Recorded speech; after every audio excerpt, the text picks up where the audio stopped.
Bismillah, Assalamualaikum warahmatullahi wabarakatuh. Alhamdulillah wassalatu wassalamu ala rasulillah sallallahu alaihi wasallam wa ba'da. Ikhwan fiddin arsadakumullah. Marilah kita lanjutkan kajian kita di pagi hari ini. Kita akan bahas satu tema yang cukup menarik, yaitu tentang surga dan neraka. Insya Allah pada kesempatan ini kita akan bahas terkait dengan surga dahulu. Semoga dengan kita lebih bisa memahami tentang indahnya surga akan menjadikan itu sebagai motivasi bagi kita untuk lebih giat dalam beramal soleh untuk menggapainya, untuk bisa meraih dan mendapatkan kenikmatan dan keindahan jannah nanti insya Allah.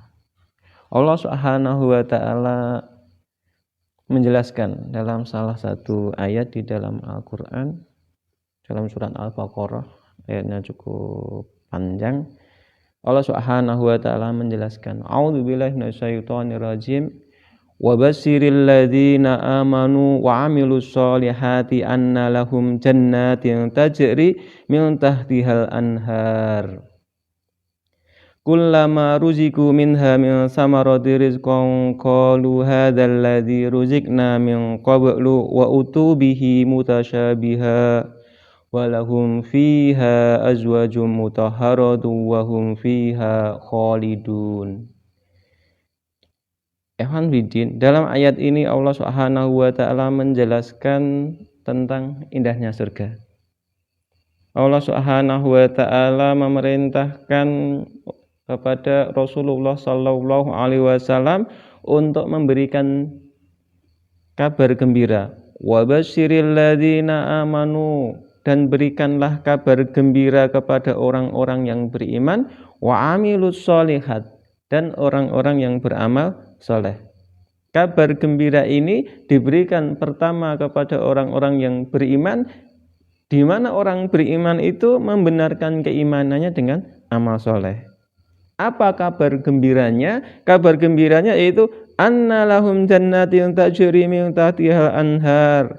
Sesungguhnya bagi mereka, bagi orang-orang yang beriman dan beramal soleh itu jannah, surga yang mengalir di bawahnya sungai-sungai. Taman-taman, kebun-kebun yang indah yang di situ cukup dengan air.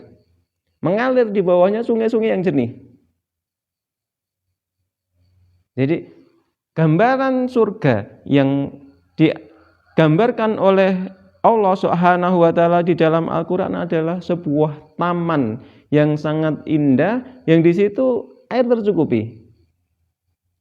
Jika kita hidup di suatu daerah, di situ penuh dengan aneka macam tanaman, di samping itu airnya melimpah, cukup mengalir sungai itu, bukan hanya menggenang, bukan hanya sumur, tapi air mengalir. Maka ini tentu kita akan merasa nyaman berada di tempat yang semacam itu. Tempat wisata, di situ banyak tanamannya, banyak bunga, banyak buahnya, kemudian airnya melimpah, maka ramai akan di situ. Orang akan merasa tenang, merasa tentram berada di situ. Seindah apapun taman, ketika airnya tidak ada, maka orang akan juga bingung. Hanya sekedar untuk minum saja kesulitan. Hanya sekedar untuk mau ke kamar kecil aja bingung mencari air. Tentu tempat itu tidak menarik. Walaupun mungkin lokasinya bagus, walaupun lokasinya indah, tapi biaya hidup jadi tinggi di sana. Tapi surga digambarkan oleh Allah dengan sedemikian indah. Taman dengan air yang mencukupi, air yang melimpah. Bahkan airnya mengalir, menandakan bahasanya di situ ada kejernihan air. Ada sirkulasi air yang sangat baik. Sungai itu kalau airnya mengalir pada umumnya jernih. Jadi itu yang disediakan oleh Allah untuk orang yang beriman dan beramal soleh. Kemudian tidak cukup hanya di situ.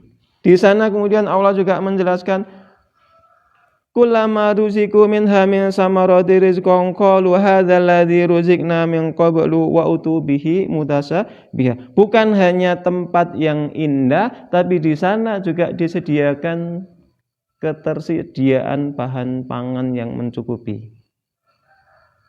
Tamannya indah, penuh dengan berbagai macam tanaman, dengan baik bunga maupun buah-buahan, otomatis udaranya sejuk, kaya oksigen, airnya mencukupi, penuh dengan bahan makanan. Tidak khawatir kelaparan. Dan di sini pun makanannya makanan yang sehat. Apa? Buah-buahan. Bukan makanan instan, tapi buah-buahan. Dan yang lebih indah lagi, yang lebih menarik lagi, bahwasanya buah di sini buah yang sudah dikenal oleh manusia.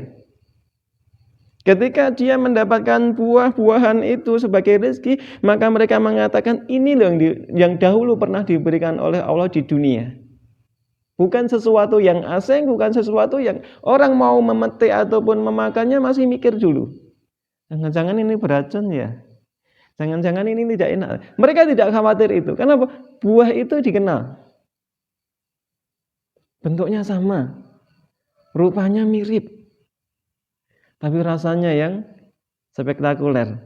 Maka orang akan merasa nyaman. Seenak selezat apapun makanan, kalau orang itu baru pertama kali melihat, belum tentu orang itu suka. Orang yang tidak pernah melihat durian, lihat durian mungkin bingung. Gimana buah penuh duri kayak gini cara makannya? Tapi kalau dia pernah melihat, pernah memakannya, pernah mencicipi, maka tidak akan kaget. Melihat itu dia akan senang. Makanya di surga itu ada tempat kesenangan yang sempurna, tanpa cacat. Jadi, qalu hadzal ladzi ruzikna min qabl. Ini loh yang telah Allah berikan kepada kami sebelumnya. Sudah kenal, tidak asing. Tidak kaget. Wa utubihi mutasyabiha. Diberikan kepada mereka sesuatu yang serupa. Bahkan tidak cukup di situ. Seindah apapun tempat, kalau dia berada di satu tempat yang luas dan indah tapi sendiri, maka hatinya sepi. Kebahagiaan itu tidak sempurna. Maka Allah sediakan baginya apa? Teman, pendamping hidup di dalamnya. Walahum fiha azwajum mutahharah. Dan bagi mereka di dalamnya apa? Jodoh, istri atau suami, pendamping hidup yang suci. Ini janji dari Allah.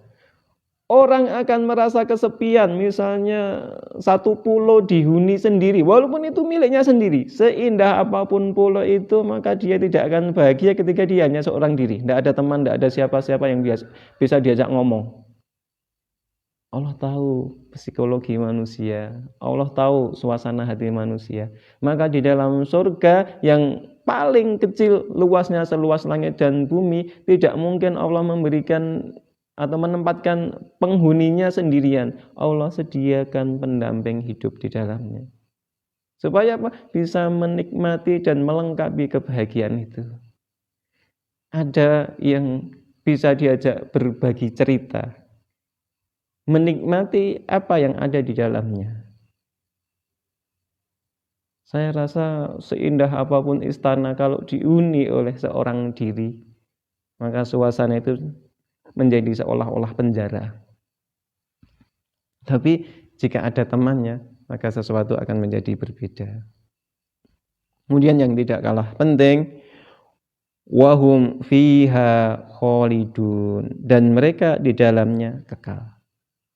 Di dalam surga itu kekal. Orang yang sudah berada di dalam surga, insya Allah dia tidak akan tergelincir lagi ke neraka.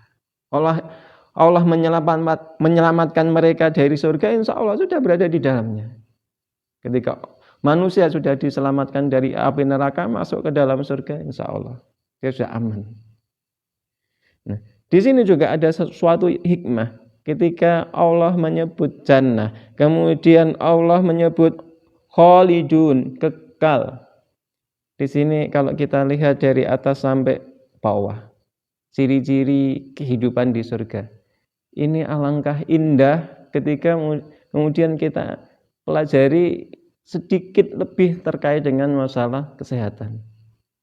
Gaya hidup penghuni surga, suasana keadaan, lingkungan dan makanan serta gaya hidup penghuni surga itu kalau diterapkan dalam kehidupan di dunia itu sangat menunjang kondisi kesehatan baik zahir maupun batin.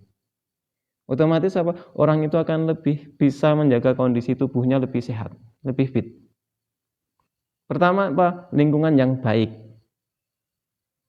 Banyak tanaman hijau dengan air yang jernih yang mencukupi. Otomatis kaya akan oksigen. Ketika kaya oksigen, maka kualitas kesehatan akan jauh lebih baik. Satu. Kemudian mengkonsumsi buah-buahan. Buah-buahan itu kaya akan antioksidan. Maka ini juga sangat baik untuk kesehatan. Jika dua hal itu dikombinasikan, maka insya Allah kualitas hidup manusia terkait dengan kesehatan akan jauh lebih meningkat. Apalagi ketika ditambah dengan ketenangan suasana batin. Adanya teman hidup yang setia mendampingi, tempat berbagi cerita, tempat untuk curhat dan lain sebagainya. Pendamping hidup yang menyenangkan, menenteramkan, membahagiakan. Ketika dipandang itu membuat hati menjadi tentram. Ketika ngobrol itu merasa diri menjadi penting, merasa dihargai, merasa dihormati. Itu akan membuat kualitas psikis seseorang yang akan meningkat. Dan itu juga akan memperbaiki metabolisme tubuh insya Allah. Otomatis apa? Kualitas kesehatan manusia akan baik. Maka cobalah kemudian kita hadirkan suasana surga ini dalam kehidupan kita sehari-hari, terutama dalam rumah tangga kita. Supaya apa? Ngicipi suasana surga. Dan semoga nanti di akhirat kita benar-benar dimasukkan oleh Allah ke dalam jannahnya dengan berbagai macam kenikmatan yang sudah dijanjikan oleh Allah Subhanahu wa ta'ala. Ikhwan fiddin, ini gambaran yang telah Allah berikan kepada kita supaya apa? Menjadi motivasi buat kita untuk lebih meningkatkan amal soleh kita, lebih meningkatkan ketaatan kita agar mampu menggapai ridha Allah, agar mampu masuk ke dalam jannah. Jika dengan adanya surga tidak mampu membuat kita lebih gigih, lebih semangat untuk beramal soleh.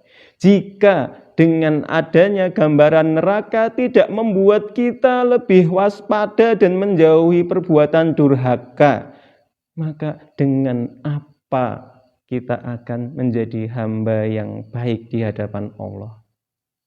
Semoga apa yang kita bahas pada kesempatan di pagi hari ini bermanfaat. Insyaallah lain kesempatan kita sambung dengan ngerinya neraka.